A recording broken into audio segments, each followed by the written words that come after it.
Hi ಎಲ್ರಿಗೂ ನಮಸ್ಕಾರ. Welcome to my channel. ಎಲ್ಲರೂ ಹೇಗಿದ್ದೀರಾ? ಎಲ್ಲರಿಗೂ ಹೊಸ ವ್ಲಾಗ್ಗೆ ವೆಲ್ಕಮ್ ಮಾಡ್ತಾ ಇವತ್ತಿನ ಈ ಪುಟಾಣಿ ವ್ಲಾಗನ್ನು ಸ್ಟಾರ್ಟ್ ಮಾಡ್ತಾ ಇದ್ದೀನಿ. ಬನ್ನಿ ಇವತ್ತಿನ ವ್ಲಾಗ್ ಹೇಗೆ ಹೋಗುತ್ತೆ ಅಂತ ನೋಡೋಣ. ಇವತ್ತು ಗುರುವಾರ. ತುಂಬ ಸಲ ವಿಡಿಯೋನ ಶೇರ್ ಮಾಡಿದ್ದೀನಿ ನನ್ನ ಗುರುವಾರದ ದಿನ ಹೇಗಿರುತ್ತೆ ಅಂತ. ಇವತ್ತು ಕೂಡ ಗುರುವಾರ ಪೂಜೆ ಎಲ್ಲ ತುಂಬ ಚೆನ್ನಾಗಾಯಿತು. ಇವತ್ತಿನ ವ್ಲಾಗಲ್ಲಿ ಡೇ ಇನ್ ಮೈ ಲೈಫ್ ಬೆಳಗಿಂದ ಸಂಜೆವರೆಗೂ ಏನೆಲ್ಲ ಮಾಡ್ತೀನಿ ಅನ್ನೋದನ್ನು ಶೇರ್ ಮಾಡ್ತೀನಿ. ಈ ವ್ಲಾಗ್ ನಿಮಗೆ ಇಷ್ಟ ಆಗಬಹುದು ಅಂತ ಅಂದ್ಕೊಂಡಿದ್ದೀನಿ. ಇಷ್ಟ ಆದರೆ ಲೈಕ್ ಮಾಡಿ, ಶೇರ್ ಮಾಡಿ ಪ್ಲೀಸ್. ನಮ್ಮ ಚಾನಲ್ಗೆ ಯಾರು ಸಬ್ಸ್ಕ್ರೈಬ್ ಆಗಿಲ್ಲ ಸಬ್ಸ್ಕ್ರೈಬ್ ಮಾಡ್ಕೊಂಡು ಸಪೋರ್ಟ್ ಮಾಡಿ. ಬನ್ನಿ ಇವತ್ತಿನ ವ್ಲಾಗನ್ನು ಸ್ಟಾರ್ಟ್ ಮಾಡೋಣ. ಇದು ಗುರುವಾರ ಮತ್ತು ಶುಕ್ರವಾರ 2 ದಿನದ ವ್ಲಾಗ್ ಆಗಿರುತ್ತೆ. ಗುರುವಾರ ಬೆಳಗ್ಗೆನೇ ಹೋಗಿ ಹಸುಗಳನ್ನ ತೋಟ ಕಟ್ಟು ಬಂದೆ. ಬಿಸಿಲು ಜಾಸ್ತಿ ಆದರೆ ಮೇಯೋದಿಲ್ಲ. ಅಷ್ಟರಲ್ಲಿ 11 ಗಂಟೆ ಅಷ್ಟರಲ್ಲಿ ಮೇವೆಲ್ಲ ಚೆನ್ನಾಗಿ ತಿನ್ಕೊಂಡ್ರೆ ಮತ್ತೆ ನೆರಳೆ ಕಟ್ಟು ಬರೋದಕ್ಕೆ ಸರಿ ಹೋಗುತ್ತೆ. ಹಾಗಾಗಿ ಆ ಕಾರಣದಿಂದ ಹಾಲು ಕರೆದ ತಕ್ಷಣ ಬೆಳಗ್ಗೆ ಬೇಗನೆ ಹೋಗಿ ತೋಟ ಕಟ್ಟು ಬಂದಿದ್ದಾಯಿತು. ಬಿಸಿಲು ನೋಡ್ಬೋದು ಎಷ್ಟು ಚೆನ್ನಾಗಿ ಬಂದಿದೆ ಅಂತ. ವಾರದ ದಿನಗಳಲ್ಲಂತೂ ಅದು ಎಷ್ಟೇ ಕೆಲಸ ಮಾಡಿದ್ರೂ ಟೈಮ್ ಮಾತ್ರ ಫಾಸ್ಟಾಗಿ ಹೋಗ್ತಿರುತ್ತೆ, ಕೆಲಸ ಮಾತ್ರ ಆಗಿರಲ್ಲ. ಅದೇ ಥರ ನಾನು ಇವತ್ತು ಚಪಾತಿ ರೊಟ್ಟಿ ಎಲ್ಲ ಮಾಡ್ತಾ ಕೂತ್ಕೊಂಡ್ರೆ ಲೇಟ್ ಆಗುತ್ತೆ. ಹಾಗಾಗಿ ಪಲಾವ್ ಮಾಡೋಣ, ಮೊಸರು ಗೊಜ್ಜು ಮಾಡಿ ಅದಾದರೆ ಬೇಗನೆ ಆಗುತ್ತೆ ಅಂತ ಅಂದ್ಕೊಂಡು ಪಲಾವ್ ಮಾಡೋಕ್ಕೆಲ್ಲ ರೆಡಿ ಮಾಡ್ಕೊಂಡಿದ್ದೆ. ಎಲ್ಲ ಕೂಗಿಸಿ ಒಂದು ಸಲ ಇಟ್ಬಿಟ್ರೆ ಕುಕ್ಕರ್ನ ಮತ್ತೆ ಮಧ್ಯಾಹ್ನ ತನಕ ಅಡುಗೆ ಕೆಲಸ ಇರೋದಿಲ್ಲ. ಕ್ಲೀನ್ ಮಾಡಿಕೊಂಡು ನೆಲ ಎಲ್ಲ ಒರೆಸಿ ಪೂಜೆ ಮಾಡಿದಾಗ ಸರಿ ಹೋಗುತ್ತೆ ಅಂತ ಅಂದ್ಕೊಂಡು ಈ ಕಡೆ ಪಲಾವ್ ಮಾಡ್ತಾಯಿದ್ದೀನಿ. ಮಸಾಲೆ ಎಲ್ಲ ರುಬ್ಬಿ ಮಾಡಿದ್ದೆ, ಟೇಸ್ಟ್ ಚೆನ್ನಾಗಿ ಬಂದಿತ್ತು. ನಾನು ಅಂದ್ಕೊಂಡೆ day in my life shoot ಮಾಡೋಣ ಅಂತ. ಬಟ್ ನಾವು ಅಂದ್ಕೊಳ್ಳೋದೇ ಒಂದು, ಅದು ಆಗೋದೇ ಇನ್ನೊಂದು.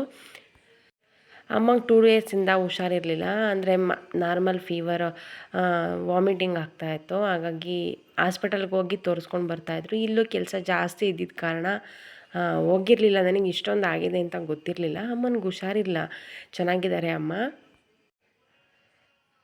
ಹೇಳ್ತಾಯಿದ್ರು ಬರಲ್ಲ ಅಂತ. ಬೇಡ ಬೇಡ ನೀನೇನಕ್ಕೆ ಬರ್ತೀಯಾ, ಇಲ್ಲೇನು ಯಾರೂ ಇಲ್ವಾ ನೋಡ್ಕೊಳ್ಳೋದಕ್ಕೆ ಅಂತ. ಇವಾಗ ಅನ್ನಿಸ್ತಾಯಿತ್ತು ನಾನೊಂದು ದಿನ ಮುಂಚೆಲೇ ಹೋಗ್ಬೇಕಿತ್ತು, ಪಾಪ ಅಷ್ಟೊಂದು ಹುಷಾರಿರಲಿಲ್ಲ ಅಂತ. ಅಂದರೆ ವಾಮಿಟ್ ಎಲ್ಲ ಆಗಿತ್ತಲ್ಲ, ಹಾಗಾಗಿ ಜಾಸ್ತಿ ಸುಸ್ತಾಗಿಬಿಟ್ಟಿದ್ರು. ಅವ್ರ ಕೈಲಿ ಎದ್ದು ಓಡಾಡೋದಕ್ಕೂ ಕೂಡ ಆಗ್ತಿರ್ಲಿಲ್ಲ. ಅಷ್ಟು ಅಂದರೆ ವಾಮಿಟ್ ಮಾಡಿದರೆ ಗೊತ್ತಲ್ಲ ಎಷ್ಟು ಸುಸ್ತಾಗಿರ್ತಾರೆ ಅಂತ, ಆ ಥರ ಸುಸ್ತಾಗಿಬಿಟ್ಟಿದ್ರು.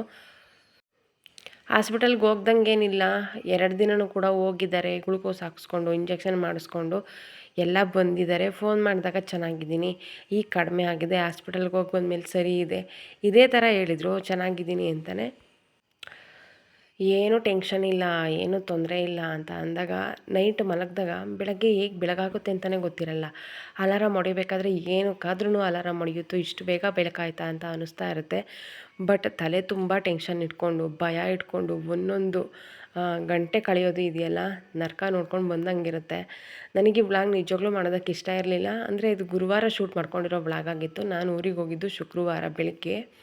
ಅಮ್ಮ ಒಬ್ಬರೇ ಹಾಸ್ಪಿಟಲ್ಗೆ ಹೋದರು ಗುರುವಾರ. ಚೆನ್ನಾಗಿ ಹೋಗ್ತಾ ಇದ್ದೀನಿ, ತೋರಿಸ್ಕೊಂಡು ಬರ್ತೀನಿ ಅಂತ ಗ್ಲುಕೋಸ್ ಎಲ್ಲ ಹಾಕಿಸ್ಕೊಂಡು ಬಂದರು. ನಾನು ನಾರ್ಮಲಾಗೆ ವ್ಲಾಗನ್ನು ಶೂಟ್ ಮಾಡಿಕೊಂಡೆ. ಮನೆಯೆಲ್ಲ ಕ್ಲೀನ್ ಮಾಡಿಕೊಂಡು ಪೂಜೆ ಮಾಡೋಣ ಅಂತ ಅಂದ್ಕೊಂಡು ಮಾಡಿದೆ. ಮತ್ತು ಹಾಸ್ಪಿಟಲ್ಗೆ ಹೋಗಿ ಬಂದಮೇಲೂ ಫೋನ್ ಮಾಡಿದೆ, ಇವಾಗ ಹೆಂಗಿದ್ದೀರಾ, ಚೆನ್ನಾಗಿದ್ದೀರಾ ಅಂತ. 2 ಗ್ಲುಕೋಸ್ ಹಾಕಿದ್ರು, ಇಂಜೆಕ್ಷನ್ ಮಾಡಿದ್ದಾರೆ, ಟ್ಯಾಬ್ಲೆಟ್ಸ್ ಕೊಟ್ಟಿದ್ದಾರೆ. ಇವಾಗ ಆ ಥರ ಏನಿಲ್ಲ, ವಾಮಿಟ್ ಎಲ್ಲ ಕಡಿಮೆ ಆಗಿದೆ, ಚೆನ್ನಾಗಿದ್ದೀನಿ ಅಂತ ಹೇಳಿದರು. ಇಲ್ಲಿ ಕೆಲಸ ಜಾಸ್ತಿ ಇದ್ದಿದ್ದ ಕಾರಣ ನಾನು ಹೋಗಿರಲಿಲ್ಲ. ಹಾಗೆ ಊರಿಗೆ ಹೋಗಿ ಬಂದು ಇನ್ನೂ 1 ವಾರ ಆಗಿತ್ತು ಅಷ್ಟೇ. 3 ಡೇಸಿಂದನೂ ಹುಷಾರಿಲ್ಲದೆ ಪಾಪ ಗೋಳಾಡಿದ್ದಾರೆ. ಅದೇ ವಾಮಿಟು ಮತ್ತು ಫೀವರ್ ಇತ್ತು ಅವ್ರಿಗೆ ಸ್ವಲ್ಪ. ಹಾಗೆ ಅದೇನಕ್ಕೆ ಅಂತ ಗೊತ್ತಿಲ್ಲ. ಮೋಸ್ಟ್ಲಿ ವಾಮಿಟ್ ಮಾಡಿದ್ದಕ್ಕೆ ಹೊಟ್ಟೆ ನೋವು ಬಂತು ಅಂತ ಅಂದ್ಕೊಳ್ತೀನಿ. ವಾಮಿಟ್ ಮಾಡಿ ಮಾಡಿ ತುಂಬ ಹೊಟ್ಟೆ ನೋವ್ತಾ ಇದೆ ಅಂತ ಹೇಳಿದರು. ಗುರುವಾರ ನೈಟ್ ಕಳೆಯೋದು ತುಂಬಾ ಕಷ್ಟ ಆಯಿತು. ಎಷ್ಟು ಬೇಗ ಶುಕ್ರವಾರ ಆಗುತ್ತೆ ಅಂತ ಕಾಯ್ದಿದ್ದೀನಿ. ಬೆಳಗ್ಗೆ ಎದ್ದು ಹಾಸ್ಪಿಟಲ್ಗೆ ಹೋಗಬೇಕು, ಕರ್ಕೊಂಡು ಹೋಗಬೇಕು ಅಂತ. ವಾಮಿಟ್ ಎಲ್ಲ ಜಾಸ್ತಿ ಆಗಿ ಇಡೀ ನೈಟ್ ನಿದ್ದೆ ಮಾಡಿಲ್ಲ. ತುಂಬ ಪೇಯ್ನ್ ಬಂದು ಗೋಳಾಡಿದ್ದಾರೆ. 12 ಸಲ ಫೋನ್ ಮಾಡಿದ್ದೀನಿ ನೈಟು. ಎಷ್ಟು ಸಲ ಫೋನ್ ಮಾಡಿದ್ರು ಆ ತಕ್ಷಣ ಫೋನ್ ರಿಸೀವ್ ಮಾಡೋರು. ರೀಸನ್ ಅಷ್ಟೇ, ಅವ್ರು ಮಲಗಿಲ್ಲ, ಇಬ್ಬರು ಕೂಡ ನಿದ್ದೆ ಮಾಡಿಲ್ಲ. ಅಷ್ಟು ಪೇಯ್ನ್ ನೋಡಿದ್ದೆ. ತುಂಬ ಸಲ ಹೇಳಿದೆ ವೆಹಿಕಲ್ ಏನಾದ್ರೂ ಮಾಡ್ಕೊಂಡು ಹಾಸ್ಪಿಟಲ್ಗೆ ಹೋಗಿ, ಅಷ್ಟೊಂದು ವಾಮಿಟ್ ಆದರೆ ಸುಸ್ತಾಗ್ತಾರೆ, ಮತ್ತು ಅವ್ರಿಗೆ ಆಗಲ್ಲ, ಅವರು ತುಂಬ ವೀಕ್ ಇದ್ದಾರೆ, ಕರ್ಕೊಂಡೋಗಿ ಅಂತ ಹೇಳಿದೆ. ಅಮ್ಮ ನೈಟ್ ಅಂತೂ ನಾನು ಹೋಗಲ್ಲ, ಬೆಳಗ್ಗೆ ನೀನು ಬೇಗ ಬಾ, ನಾನು ಬರ್ತೀನಿ ಅಂತ ಹೇಳಿದರು. ಮತ್ತು 5ವರೆಗೇ ಬೆಳಗ್ಗೆ ವೆಹಿಕಲ್ ಎಲ್ಲ ಮಾಡಿಕೊಂಡು ಹಾಸ್ಪಿಟಲ್ಗೆ ತೋರ್ಸೋಕೆ ಬಂದರು. ಅಲ್ಲಿ ಅದನ್ನು ಕೂಡ ಅದೊಂದು ವೀಡಿಯೋ ಕ್ಲಿಪ್ಪಿಂಗ್ಸ್ ನಾನು ಶೂಟ್ ಮಾಡಿಕೊಂಡೆ. ಅಂದರೆ ನನಗೆ ಇಷ್ಟೊಂದೆಲ್ಲ ಆಗುತ್ತೆ ಅಂತ ಗೊತ್ತಿಲ್ಲ. ಅವ್ರಿಗೆ ಮುಂಚೆನೂ 1-2 ಸಲ ವಾಮಿಟ್ ಆಗಿತ್ತು ಅಂತಂದರೆ 1-2 ತಿಂಗಳ ಹಿಂದೆ, 4 ತಿಂಗಳ ಹಿಂದೆ ಆ ಥರ. ನೈಟ್ ಏನಾದರೂ ಆದರೆ ಬೆಳಗ್ಗೆ ಒಂದು ಸಲ ಬಂದು ಹಾಸ್ಪಿಟಲ್ಗೆ ತೋರಿಸಿ ಗ್ಲೂಕೋಸ್ ಎಲ್ಲ ಹಾಕಿಸ್ಕೊಂಡು ಹೋದರೆ ಮತ್ತು ನಾರ್ಮಲ್ ಆಗೋರು. ಅದೇ ಥರ ಇದು ಅಂತ ಅಂದ್ಕೊಂಡೆ. ನಾನು ಅವತ್ತು ಗುರುವಾರನೂ ಜಾಸ್ತಿ ನಾನೇನು ವೀಡಿಯೋ ಏನೂ ಶೇರ್ ಮಾಡಲಿಲ್ಲ, ಅಂದರೆ ಶೂಟ್ ಮಾಡ್ಕೊಂಡಿಲ್ಲ. ಪೂಜೆ ಎಲ್ಲ ಮಾಡ್ಕೊಂಡಿದ್ದು ಅಷ್ಟೇ, ವೀಡಿಯೋ ಮಾಡ್ಕೊಂಡಿದ್ದು. ಅಂದರೆ ಮನಸ್ಸಲ್ಲಿ ಅದೇ ಓಡ್ತಿತ್ತು, ಹೋಗಿಲ್ವಲ್ಲ ನೋಡೋಕೆ ಹೋಗಿಲ್ವಲ್ಲ ಅಂತ. ನನಗೆ ಈ ವಿಡಿಯೋನು ವಾಯ್ಸ್ ಓವರ್ ಕೊಡಬೇಕು, ವೀಡಿಯೋ ಮಾಡಬೇಕಂತೇನಿರಲಿಲ್ಲ. ನನ್ನ ಅಪ್ಡೇಟ್ಸ್ ಏನಿತ್ತು ನಾನು ಅದನ್ನು ತಿಳಿಸ್ಬೇಕಿತ್ತು. ಮತ್ತು ಅಲ್ಲಿಂದ ತೋಟಕ್ಕೆ ಹೋದ್ವಿ. ಅಲ್ಲಿ ಸ್ವಲ್ಪ ಕೆಲಸ ಇತ್ತು. ಮತ್ತು ನನ್ನ ಮಗಳಿಗೆ ಇದೊಂದು ಖುಷಿ, ಇದ್ರೊಳಗೆ ಆಟ ಆಡೋದು, ಟೆಂಟ್ ಒಳಗೆ ಆಟ ಆಡೋದು ಅಂದರೆ ಸಿಕ್ಕಾಪಟ್ಟೆ ಖುಷಿ. ಇದಕ್ಕೋಸ್ಕರ ತೋಟಕ್ಕೆ ಬರ್ತೀನಿ ಅಂತ ಹೇಳ್ತಾಳೆ. ತೋಟಕ್ಕೆ ಕರ್ಕೊಂಡೋಗಿ ಮಮ್ಮಿ ನಾನು ಬರ್ತೀನಿ ಅಂತ. ಅವಳು ಜಾಸ್ತಿ ಟೈಮ್ ಇರೋದಿಲ್ಲ, ಅವಳಿಗೆ ಇಷ್ಟ ಆಗೋದಿಲ್ಲ ಅಷ್ಟೊಂದು. ಈ ಥರ ಏನಾದರೂ ಆಟ ಆಡೋದಾದರೆ ಮಾತ್ರ ಇಷ್ಟಪಟ್ಟು ಬರ್ತಾಳೆ ಅಷ್ಟೇ. ಇದಕ್ಕೋಸ್ಕರ ಬರ್ತೀನಿ ಅಂತ ಅಂದ್ಲು. ಅವಳನ್ನ ಕರ್ಕೊಂಡೋಗಿ ಅದರಲ್ಲೂ ಹಾಫ್ ಆನ್ ಅವರ್ ಆಟ ಆಡಿಸಿ ಅವಳು ಅದರೊಳಗೆ ಜಿಪ್ ಹಾಕ್ಕೊಂಡು ಕೂತ್ಕೊಂಡು ಆಟ ಆಡೋದೇ ಒಂಥರ ಖುಷಿ. ಹಾಗಾಗಿ ಅವಳು ಖುಷಿ ಬೇಡ ಅನ್ನೋದು ಅಂತ ಅಂದ್ಕೊಂಡು ಅವಳನ್ನು ಕರ್ಕೊಂಡೋಗಿ ಆಟ ಆಡಿಸಿ ಅಲ್ಲಿ ಸ್ವಲ್ಪ ಏನು ಕೆಲಸ ಇತ್ತು ಕೆಲಸ ಎಲ್ಲ ಮುಗಿಸ್ಕೊಂಡು ಮತ್ತು ಅವಳನ್ನು ವಾಪಸ್ ಮನೆಗೆ ಕರ್ಕೊಂಡು ಬಂದ್ವಿ. ಹೋಗುವಾಗ ತುಂಬ ಖುಷಿಯಿಂದ ಹೋಗಿರ್ತಾಳೆ. ಮತ್ತು ಒಂದು ಹಾಫ್ ಆನ್ ಅವರ್ಗೆ ಬೇಜಾರಾಗುತ್ತೆ. ಬಾ ಮಮ್ಮಿ ಮನೆಗೆ ಹೋಗೋಣ, ಬಾ ಮಮ್ಮಿ ಮನೆಗೆ ಹೋಗೋಣ ಅಂತ ಹೇಳ್ತಾನೆ ಇರ್ತಾಳೆ. ಸಂಜೆ ಆಯಿತು, ಹಸುಗಳನ್ನ ಹೊಡ್ಕೊಂಡು ವಾಪಸ್ ಮನೆಗೆ ಹೊಡ್ಕೊಂಡು ಬಂದ್ವಿ.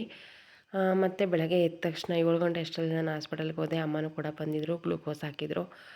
ಅಮ್ಮ ಮಲಗಿದ್ರು, ಅಂದರೆ ಫುಲ್ ಟಯರ್ಡ್ ಆಗಿಬಿಟ್ಟಿದ್ರು. ಇಡೀ ನೈಟ್ ನಿದ್ದೆ ಮಾಡಿಲ್ಲ. ನಾನು ಇದನ್ನು ಹಾಕಿಸ್ಕೊಂಡು ಮನೆಗೆ ಹೋದ ತಕ್ಷಣ ಸರಿ ಹೋಗ್ತಾರೆ ಅಂತ ಅಂದ್ಕೊಂಡೆ. ನಾನು ಇಲ್ಲಿಂದ ಅಮ್ಮನ ಕರ್ಕೊಂಡು ಅಪ್ಪ, ನಾನು, ಅಮ್ಮ ವೆಹಿಕಲ್ ಮಾಡ್ಕೊಂಡು ಬಂದಿದ್ದರು ಅಲ್ಲಿಂದ. ಲಡ್ಡು ಎಲ್ಲರೂ ಕೂಡ ವಾಪಸ್ ಮನೆಗೆ ಹೋದ್ವಿ.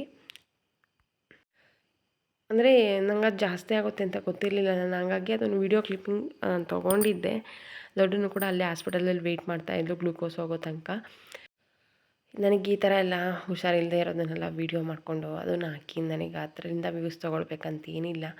ಡೈಲಿ ಅಪ್ಡೇಟ್ಸ್ ಏನಿತ್ತು ಅದನ್ನು ತಿಳಿಸ್ಬೇಕಿತ್ತು. ಅಲ್ಲಿಂದ ವಾಪಸ್ ಮನೆಗೆ ಕರ್ಕೊಂಡು ಬಂದ್ವಿ. ಅಂಬಲಿ ಮಾಡಿದೆ ಅಮ್ಮನಿಗೆ. ಅಂದರೆ ಅವರು ನೀರು ಸಮೇತ ಕುಡ್ದಿಲ್ಲ, ಏನು ಕುಡಿದ್ರೂ ವಾಮಿಟ್ ಆಗ್ತಾಯಿತ್ತು. ಅಮ್ಮ ನೋಡೋದಕ್ಕೆ ಅಂತ ಅಕ್ಕ, ಭಾವ, ದೀಕ್ಷೆ, ದೊಡ್ಡಮ್ಮ ಎಲ್ಲರೂ ಬರ್ತಿದ್ರು. ಮತ್ತು ಅವರು ಬಂದಮೇಲೆ ಅಡುಗೆ ಮಾಡೋಕ್ಕಾಗಲ್ಲ ಅಂತ ಅಂದ್ಕೊಂಡು ಅಪ್ಪನಿಗೆ ತಿಂಡಿ ಕೂಡ ತಿಂದಿರಲಿಲ್ಲ. ಅವ್ರು ನೈಟ್ ಊಟ ಮಾಡಿಲ್ಲ. ಉಪ್ಪಿಟ್ಟು ಮಾಡೋಣ ಅಂತ ಅಂದ್ಕೊಂಡು ಸ್ವಲ್ಪ ಉಪ್ಪಿಟ್ಟು ಮಾಡ್ತಾಯಿದ್ದೆ. ನಾನು ಈ ಮಧ್ಯಾಹ್ನಕ್ಕೆ ಸರಿ ಹೋಗ್ತಾರೆ ಅಂತ ಅಂದ್ಕೊಂಡಿದ್ದೆ. ಬಟ್ ಅದೇನೋ ಲೋ ಬಿ ಪಿ ಆಗಿ ಹುಷಾರಿಲ್ದಂಗಾಗಿ ಮತ್ತೆ ಹಾಸ್ಪಿಟಲ್ಗೆ ಹೋಗಿ ಅಡ್ಮಿಟ್ ಆಗೋ ಥರ ಆಯಿತು. ಉಪ್ಪಿಟ್ಟು ಮಾಡಿದೆ. ಈ ಕಡೆ ತರಕಾರಿ ಮೊಳಕೆ ಕಾಳೆಲ್ಲ ಹಾಕಿ ಸಾಂಬಾರು ಮಾಡ್ತಾಯಿದ್ದೆ. ಯಾರೂ ತಿಂಡಿ ತಿಂದಿಲ್ಲ, ಯಾರೂ ಊಟ ಮಾಡಿಲ್ಲ. 2 ದಿನ ಹೇಗಿತ್ತು ಅಂದರೆ ರಪ್ ಅಂತ ಒಂದು ಸಲ ನರ್ಕ ಕಣ್ಣು ಮುಂದೆ ಪಾಸಾದಂಗಿತ್ತು. ಇದನ್ನು ಕೂಡ ಜಾಸ್ತಿನ ಶೂಟ್ ಮಾಡ್ಕೊಂಡಿಲ್ಲ. ನಾನು ಹಾಸ್ಪಿಟಲ್ಗೆ ಹೋಗಿದ್ದೆ, ಯಾವುದೂ ಶೂಟ್ ಮಾಡಿಲ್ಲ. ನಂಗೆ ಅದನ್ನು ಮತ್ತೆ ಎಡಿಟಿಂಗ್ ಮಾಡುವಷ್ಟು ಧೈರ್ಯನೂ ಕೂಡ ಇಲ್ಲ. ಇವತ್ತಿನ ವ್ಲಾಗನ್ನ ಇಲ್ಲಿ ಎಂಡ್ ಮಾಡ್ತಾಯಿದ್ದೀನಿ. Thank you.